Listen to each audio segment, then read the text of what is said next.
C'est bon, ouais? Parfait, nickel. Bonjour à tous, bienvenue pour cette conférence de Dietrich. Donc, je m'appelle Nicolas Fernandez, responsable marché sur la partie logement collectif et tertiaire. Et aujourd'hui, je serai accompagné donc d'Olivier Stenhuit, responsable de la partie stratégie hydrogène. Donc, vous le savez, en France, il y a de forts enjeux par rapport à la décarbonation, par rapport à la réduction des consommations d'énergie, tout ça pour le tertiaire et le logement collectif.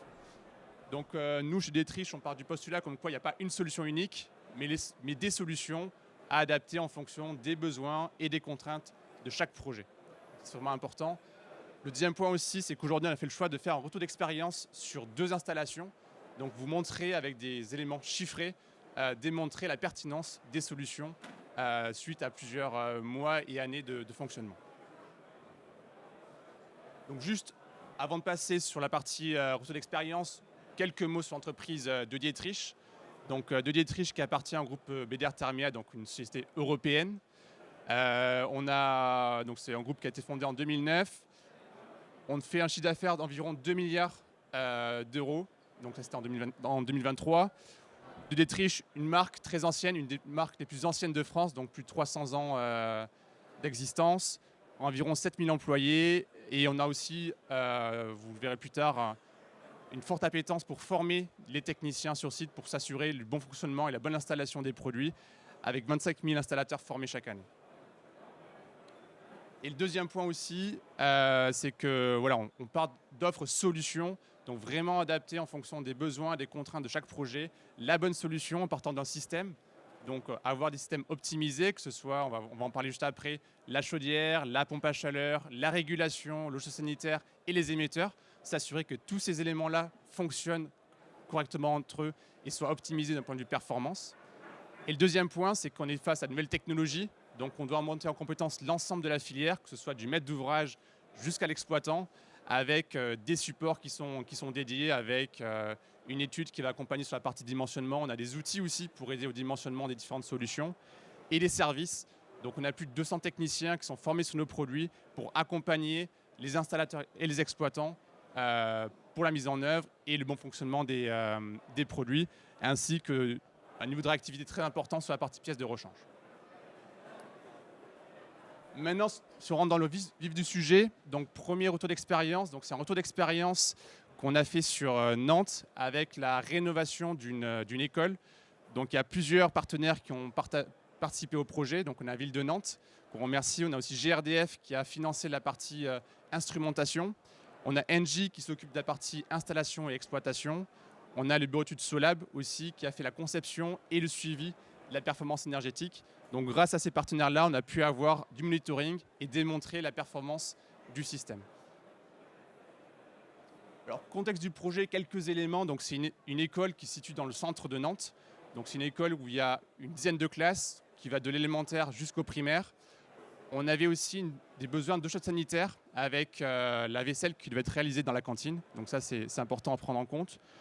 Globalement, en termes de bilan de puissance, on est sur une installation qui fait environ 120 kW, sachant qu'on avait 120 kW de chauffage, y compris la partie relance. Donc la relance pour pouvoir avoir un réduit lorsqu'on est le week-end et relancer la chaufferie, par exemple, le lundi matin. Et le deuxième point, c'est qu'on avait environ 20 kW sur la partie eau chaude sanitaire. Donc on n'a pas fait le cumul chauffage plus ECS parce qu'on pensait qu'avec 120 kW, on couvrait déjà la majorité des besoins. Par rapport aux besoins du client, donc il y avait, on va dire, 3 enjeux clés. Le premier, c'était atteindre les objectifs du décret tertiaire. Donc la ville de Nantes, avec des bâtiments de plus de 1000 m² et assujettis au décret tertiaire. Donc ils voulaient faire des premiers projets pilotes pour s'assurer qu'avec cette solution hybride, on atteignait bien les objectifs. Donc pour rappel, l'objectif, c'est de réduire de moins de 40% la consommation d'énergie finale par rapport à une année de référence qu'ils ont définie. Le deuxième point, bien entendu, ça reste une collectivité qui doit montrer l'exemple. Donc, il devait décarboner. Donc là aussi, il y avait une forte attente pour décarboner le site. Et le troisième point, ça aussi, c'était de valider le taux de couverture supérieur à 70% du système. Donc ici, vous montrez un peu le schéma hydraulique. On va commencer à rentrer un peu dans la technique. Donc on a mis en place une chaudière gaz de 120 kW, donc notre modèle AMC Pro. Et on a mis en place une pompe à chaleur, une MMTC R32 de 33 kW. Ça veut dire grosso modo qu'on a une PAC qui fait environ 20 à 30% des déperditions du bâtiment. Ce qui est intéressant aussi sur ce bâtiment-là, c'est qu'on avait plusieurs réseaux hydrauliques qui sont plutôt de moyenne température, donc à une température maximale de 55 degrés en fonction des zones du bâtiment, et ensuite une production de chaude sanitaire. On a fait le choix pour optimiser les performances, donc il y avait vraiment un vrai besoin de décarboner, d'atteindre le degré tertiaire, donc on a vraiment cherché la performance et d'optimiser le taux de couverture de la PAC. Donc on a fait le choix sur la partie ECS que l'ECS serait 100% couvert par la chaudière pour optimiser les températures retour des réseaux de chauffage et optimiser les COP de la PAC. Vous allez voir, on va en parler après, qu'on va avoir des COP qui sont très importants. Sur la partie PAC aussi, ce qui est important à prendre en compte, c'est que donc, sur des MMTC, donc des pompes à chaleur monobloc, donc on est sur un réseau eau, on a mis en place forcément pour protéger ces machines des vannes antigel. Donc ça, c'est un élément important en cas de panne ou s'il y a une coupure électrique, d'éviter que le condenseur ne casse. Donc là, on a une vanne antigel qui va s'ouvrir lorsque la température de l'eau va être en dessous de 3 degrés. Important aussi, on va en parler après, mais sur la partie traitement d'eau, c'est des points qui sont très importants. On en a parlé sur la partie chaudière. Si on veut chercher la performance, il faut vraiment s'assurer d'avoir une qualité d'eau qui soit optimale. Donc là aussi, il y a des filtres qui ont été mis en place. Un ballon tampon aussi, qui a été mis en œuvre pour pouvoir optimiser les performances de la PAC, réduire aussi le nombre de courts cycles. Donc ça aussi, c'est très important. Et la chaudière qui est connectée. Et le dernier point sur la partie régulation. Donc on a mis en place une régulation qu'on fabrique et développe chez De Dietrich, qui s'appelle Dima Control, qui permet de piloter la chaudière et la pompe à chaleur en fonction de différentes configurations. Il y a différentes configurations, par exemple, si on veut chercher la performance ou si on veut chercher l'optimisation du prix. Donc on peut rentrer le prix de l'électricité, le prix du gaz, et automatiquement, en fonction du COP de la machine, on va dire il est plus intéressant de faire fonctionner la chaudière ou la pompe à chaleur. Donc voilà, c'est des points importants. Ici, on a un exemple du schéma de comptage. Je ne vais pas rentrer trop en détail, mais vous montrer voilà, qu'on a vraiment une instrumentation complète. Donc on a l'instrumentation de la pompe à chaleur, donc on va connaître la consommation électrique de la pompe à chaleur. On va connaître aussi la puissance thermique délivrée par la pompe à chaleur. On va avoir différents compteurs en fonction des différents réseaux pour pouvoir optimiser le fonctionnement de l'installation. Donc ici, quelques chiffres clés, quelques graphiques pour vous montrer la performance de la solution. Donc là, on est sur une analyse, sur une période, on va dire, moyenne, où la température extérieure, on est autour de 12 degrés en moyenne. Donc on va être sur l'automne et le printemps, on a encore besoin de chauffage. Donc ça, c'est la courbe gris. Grosso modo, avec cette solution-là, on va atteindre un COP moyen de 4,5. Donc voilà, ça, c'est une solution qui répond vraiment aux besoins sur des périodes moyennes.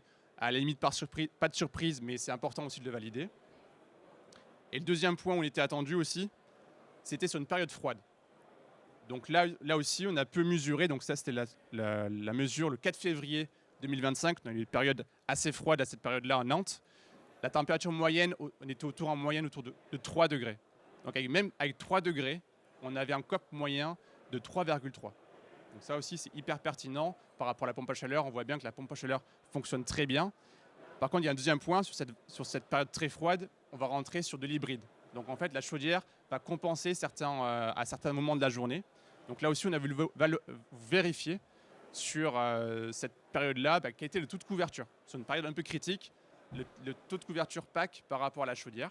Donc là aussi, par rapport à l'instrumentation, on a pu mesurer la consommation énergétique.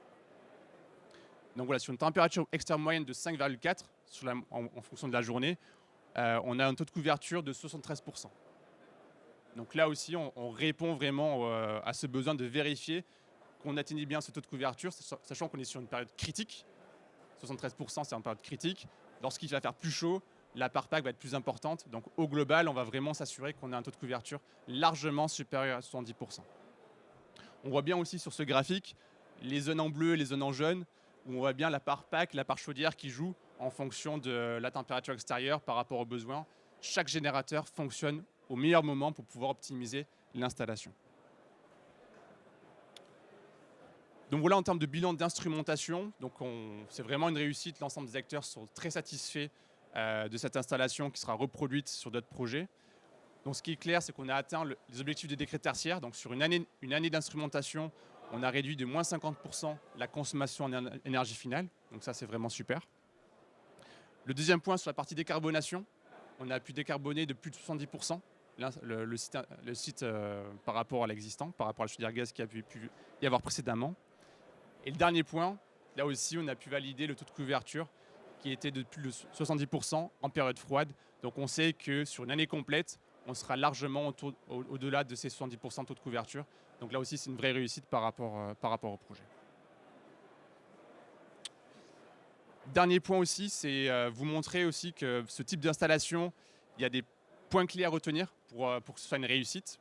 Donc on a essayé de faire une synthèse. Déjà, première étape, lors de la conception, lorsqu'on anticipe au maximum les contraintes, lorsqu'on a clairement identifié les besoins, ben forcément derrière, c'est plus facile lors de l'installation, de la mise en service et de l'exploitation du système. Donc le premier point, c'est quel est le besoin du maître d'ouvrage? Est-ce qu'il souhaite décarboner? Est-ce qu'il souhaite maximiser son temps de retour sur investissement? Est-ce qu'il souhaite optimiser le taux de couverture? Ben ça, c'est des éléments clés pour pouvoir définir le bon ratio entre le choix de la PAC et le choix de la chaudière.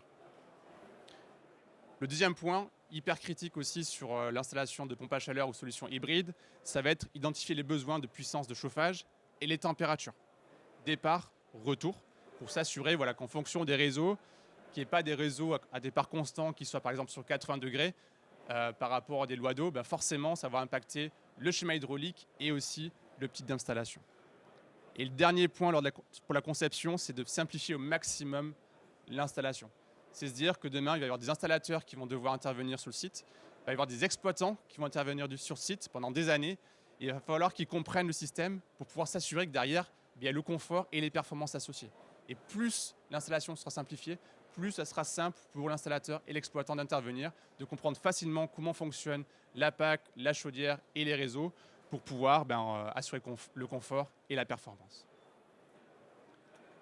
Deuxième point pour l'installation, on en a parlé précédemment, la maîtrise de la qualité d'eau. Clé sur la partie chaudière, c'est pareil sur la partie pompe à chaleur. C'est vraiment des éléments hyper importants pour pouvoir assurer la performance. Et ensuite, respecter les schémas hydrauliques, les matériaux préconisés, les diamètres hydrauliques. Sur la partie pompe à chaleur, le point qui revient le plus souvent, c'est la problématique de débit d'eau. Le débit d'eau, c'est lié à la perte de charge, c'est lié au respect des diamètres hydrauliques pour pouvoir assurer qu'on ait le bon débit.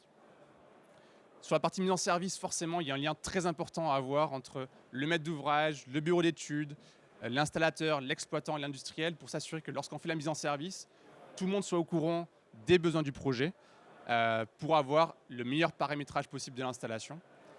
Et s'il y a une GTC, là aussi être au clair sur qui fait quoi entre la régulation qui va piloter la chaufferie et la GTC. Donc ça aussi, c'est très important d'avoir une analyse fonctionnelle claire pour se dire la GTC, est-ce qu'elle fait que du monitoring ou est-ce qu'elle va écrire et donc piloter les générateurs entre eux? C'est des éléments qui sont importants pour, lorsque la mise en service se passe, le lendemain, réceptionner les locaux et pouvoir accueillir, dans ce cas-là, les élèves. Et dernier point sur la partie exploitation, là aussi, on veut chercher la performance. Forcément, sur ce type d'installation, quelles que soient les solutions, il y a une période d'optimisation. Donc là aussi, c'était important d'avoir la partie instrumentation pour détecter quels sont les paramètres qui sont clés pour pouvoir optimiser l'installation. Et aussi se former sur les produits. Pour l'exploitant, qui puisse intervenir avec son technicien, connaître la régulation, les produits entre eux, pour pouvoir gérer au mieux l'exploitation. Voilà.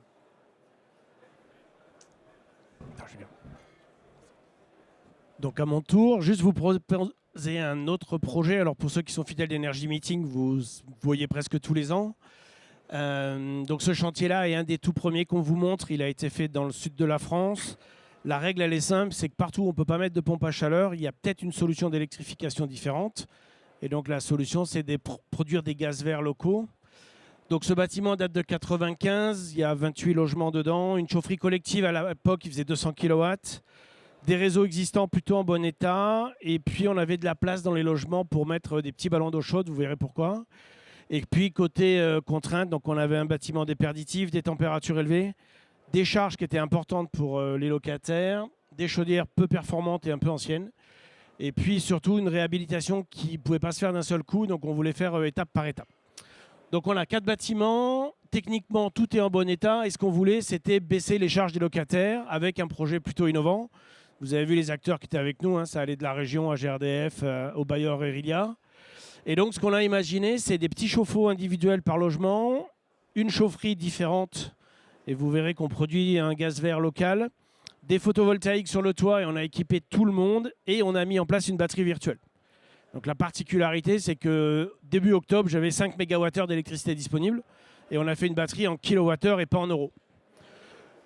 Donc l'objectif, c'est que pour une fois, on va chercher à associer des énergies et pas les mettre en concurrence. Donc en clair, on a des gaz verts, de l'électricité verte et on va fabriquer un hydrogène vert localement. Et comme but numéro 1, c'est de chercher à décarboner. Ça veut dire qu'en clair, quand je mélange des gaz, je vais baisser le CO2 de façon conséquente, le CO et les NOx de façon plus importante. La deuxième chose, c'est de venir fabriquer un gaz vert complémentaire. C'est-à-dire que quand on veut une chaufferie décarbonée, on veut surtout à l'usage. Donc vous avez des gaz verts de réseau, plus des gaz verts locaux. Ça nous permet d'atteindre des niveaux de 30, 40 ou 50% de gaz vert dans le générateur.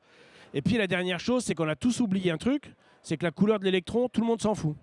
Globalement, pour faire tourner une pompe à chaleur à Paris, si c'est des électrons qui viennent d'Allemagne, ça gêne personne. Bah, moi, ça me perturbe. Et en fait, l'équation, elle est assez simple. C'est quelle énergie vous avez, en quelle quantité, à quel poids carbone et à quel coût en euros. Et ça, il faut le piloter à la vitesse des réseaux. Ce que beaucoup de systèmes ne savent pas faire aujourd'hui. Donc ce qu'on a imaginé, c'est un petit jouet comme ça. En clair, on est venu associer une production de gaz vert à un générateur gaz.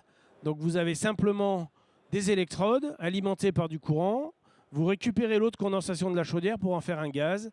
Et ce gaz, vous allez le mélanger avec le gaz du réseau. Et vous tournez en boucle fermée pour venir décarboner votre générateur en fonction du flux d'électricité verte disponible. Donc le rendement du jouet, c'est à peu près 97% pour la partie électrolyse. Et le système, on avait, nous, dans nos calculs, un rendement qui était annoncé à 116%. Vous verrez tout à l'heure qu'on est heureux parce qu'on est légèrement au-dessus de ça. Donc le schéma du projet, c'est simple. Votre bâtiment, il est existant. Vous rajoutez juste des petits chauffe-eau électriques que vous pilotez avec la batterie virtuelle. Et vous rajoutez en chaufferie un système d'électrolyse alimenté par du gaz vert à hauteur de 20% et de l'électricité verte via notre batterie virtuelle. Et la chaufferie ressemble à ça. Donc Nicolas parlait tout à l'heure de filière. Vous mettez un chauffagiste de la filière PGI, c'est exactement ce qu'il a devant le nez, hein, c'est exactement les mêmes générateurs. Mais on a surtout un premier élément, c'est que quand vous mélangez O2, H2, CH4, vous décalez le point de rosée de la chaudière parce que vous baissez le CO2. Et les conséquences, c'est que les machines condensent beaucoup plus. Et donc on est parfaitement autonome en eau. J'ai jamais eu besoin de solliciter le réseau hydraulique pour venir faire cette électrolyse. En moyenne, chaque chaudière sort 50 litres d'eau par jour et nous, on avait besoin, pour la période, en moyenne de 14 litres. Donc ça veut dire qu'on a converti 14 litres d'eau en gaz qu'on a mélangé et récupéré. Donc sur les premières données, le chantier a démarré l'été dernier, il était opérationnel pour la saison de chauffe. Donc on a récupéré un peu plus de 450 litres de flotte pour venir faire de l'électrolyse. Vous avez vu, on en a trop. La conséquence au bout quand même, on a baissé de 8 tonnes les émissions de CO2 entre l'ancienne chaufferie et la nouvelle en tenant compte du système. On a un niveau de CO qui est aux alentours de 20 ppm, sachant qu'une chaufferie normale c'est plutôt 60. Et là où c'est super efficace, c'est en NOx, où on a divisé les NOx par 10. Les NOx, c'est responsable des pluies acides et de l'acidification des sols de ce fait. Et donc là, juste par un système que vous venez à poser sur une combustion, vous venez nettoyer ces flammes. Voici des courbes, dont une qui nous plaît bien. Donc vous avez d'un côté la conso élec, la conso gaz, et vous avez la courbe de rendement. Alors vous avez des pics à 200%, ce n'est pas des erreurs de mesure, c'est une vraie réalité. C'est qu'en fait, la pile d'électrolyse accumule de l'énergie et au moment des relances, elle cède au réseau et on se retrouve avec ces rendements. Ce n'est vraiment pas des erreurs. Mais en moyenne, on est aux alentours de 118% pour l'instant sur la partie hivernale, avec des pics un peu froids. Donc, vous vous souvenez, on était à 116 dans le calcul, donc on est plutôt satisfait. Au labo, à Toulouse, en optimisation, on est à 126. Donc, on s'approche de performances d'autres systèmes électriques. Et puis pour nous, ça c'était un vrai enjeu, c'était d'atteindre un niveau d'ENR sur site supérieur à 50%. L'objectif c'était de venir titiller les réseaux de chaleur pour s'amuser. Et donc là, sur la première campagne de mesure, on est à plus de 51% d'ENR. Donc vous avez les consos d'électricité réseau et verte, et vous avez la partie gaz. Et vous voyez qu'on a réduit de façon très sensible la conso de gaz gris. Et puis sur la partie électricité, on a presque 60% du site qui est avec de l'électricité verte. Alors, si on va jusqu'au bout des performances, donc vous vous souvenez, en chauffage, c'est plutôt très bon. je vous l'ai déjà dit, mais surtout c'est à droite qui était la performance du bailleur social, hein. Donc on a baissé de 20% les charges sans rien changer dans l'usage et la qualité de confort. Et surtout, on a sauté 2 étiquettes énergétiques sans faire d'isolation par l'extérieur. Et ça, pour le bailleur, je peux vous garantir qu'en termes de financement, c'est stratégique. Ils ont modélisé toute l'ITE de leur site. C'est 4 800 000 euros d'investissement qu'ils n'ont pas. Alors que si on passe avec des systèmes comme ça, on peut arriver très vite à optimiser des consommations, changer les étiquettes, ce qui correspond à une vraie baisse d'usage pour le locataire. Donc si on devait retenir simplement cette techno-là, c'est l'investissement il est extrêmement raisonnable, parce qu'une petite chaudière gaz, vous la connaissez depuis longtemps, et son électrolyseur associé, c'est sensiblement le même prix. On a enlevé 40% des émissions de CO2 sur ce site. On produit beaucoup d'auto-conso qu'on utilise nous au bon moment. Et du fait de la batterie virtuelle, ça nous permet d'aller solliciter les énergies stockées. On a réduit les charges. Vous avez pour la première fois un système dynamique en termes de mixité énergétique. Parce que le problème, c'est pas de brûler quelque chose, c'est ce qu'on brûle. Et si on brûle des gaz bas carbone, ça a beaucoup de sens. Et puis, on parlait de maintenance et de durabilité. Une chaudière gaz, c'est connu. Un système d'électrolyse, c'est connu. Ça reste la filière des gaziers. Ça reste les coûts d'entretien d'un système de chauffage. Et puis, le système est résilient. C'est-à-dire qu'en cas d'anomalie sur la partie électrolyse, la chaudière sait marcher. Mais en cas de manque de courant électrique, la chaudière peut aussi tourner en gaz. Donc, ça veut dire qu'on a une continuité de service qui correspond à un usage avec des locataires sur place. Donc, en fait, juste pour conclure, c'est de vous dire que chez nous, on va de la pompe à chaleur à l'hydrogène. On est capable de venir électrifier les usages du bâtiment, de les décarboner correctement, avec des premiers retours d'expérience qui prouvent ce qu'on attendait. À votre écoute.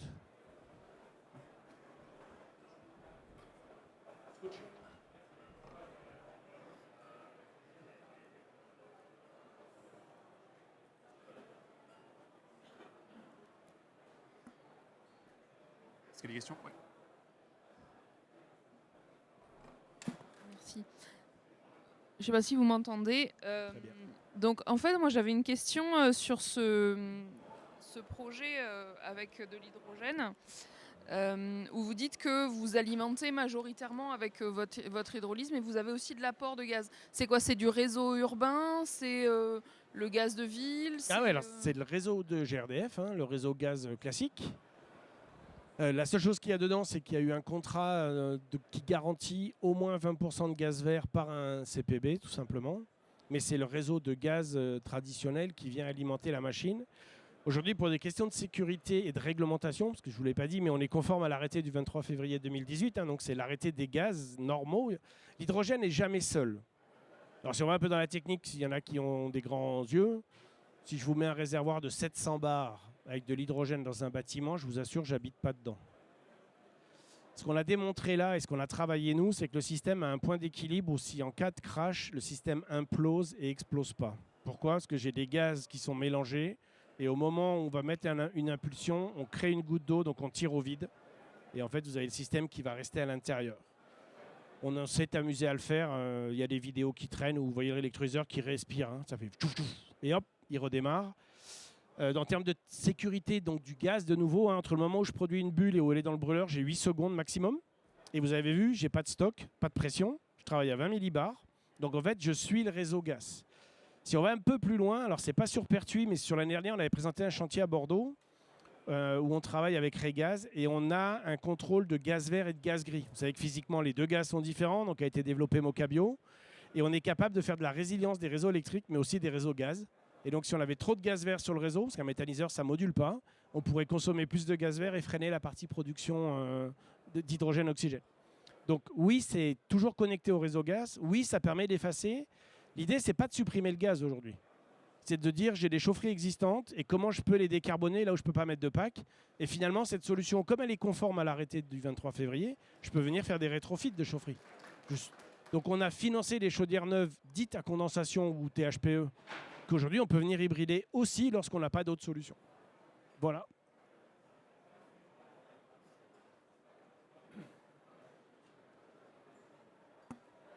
Est-ce qu'il y a d'autres questions? Sinon, il faut venir nous voir à côté là-bas si vous en avez. Ah, pardon. Bonjour, Christophe Janssen de BNP Paribas IMEX pour l'exploitation des bâtiments. Ma petite question liée au bureau, où il y a plus souvent on parle plus de risques, les entreprises ne veulent pas en prendre. Est-ce que vous avez déjà eu une demande d'installer de l'hydrogène, des solutions hydrogène sur les sites de bureaux? Alors, le premier qui sort, c'est la préfecture de la Loire. Et il va être installé là courant avril. On a la même demande pour la préfecture de Pau, site classé en cœur de ville où on ne sait pas faire autrement. On a plusieurs lycées et collèges aujourd'hui qui sont en attente d'installation. C'est vraiment lié à la contrainte de site. Sur Paris, vous connaissez sûrement Gessina, de nom, et qui est un gros opérateur où là, on a beaucoup de projets avec eux parce qu'il n'y a pas de RCU à cet endroit-là. Il n'y a pas d'autres solutions faciles et donc il y a des petites chaufferies gaz qu'on va venir hybrider. Donc la réponse, c'est oui. Après, sur du bureau, il faut vraiment réfléchir à ces batteries virtuelles. Pour l'instant, on n'a pas prévu de faire de stockage parce que je change de réglementation et ça deviendrait compliqué. Ces solutions-là d'autoconso collective, alors je reparle du département de la Loire qui est particulier parce qu'on a 3 autoconsos collectives sur le département. Il y a des communales, des intercoms et une autoconso départementale. Et donc on vient s'intégrer dans le système avec des flux qu'on vient piloter en fonction des besoins. C'est juste à décider à ce moment-là. Donc un lycée, c'est comme des bureaux, ça tourne de la même façon, à l'exception des congés scolaires, mais c'est la même logique. Et puis, j'ai pas de contrainte de température, hein, c'est-à-dire que je peux monter à 90 degrés sans aucune difficulté, redescendre à 40, on peut jouer comme on veut, parce que c'est une combustion qui est extrêmement rapide. Donc, on n'a pas de difficulté sur les bureaux pour l'instant. Et si vous regardez la réglementation ERP qui vient de changer, qui a été sortie il y a quelques semaines, dans la première ligne, l'hydrogène est un gaz utilisable et reconnu pour le bâtiment. Donc ça a été un gros travail de Philippe Schoenberg du CNPG qui était avec nous. Donc ça veut dire que même pour ces usages-là, maintenant dans ERP, ERT et bâtiment, ces solutions sont aujourd'hui reconnues. Donc oui, ça va accélérer et dans les bureaux également.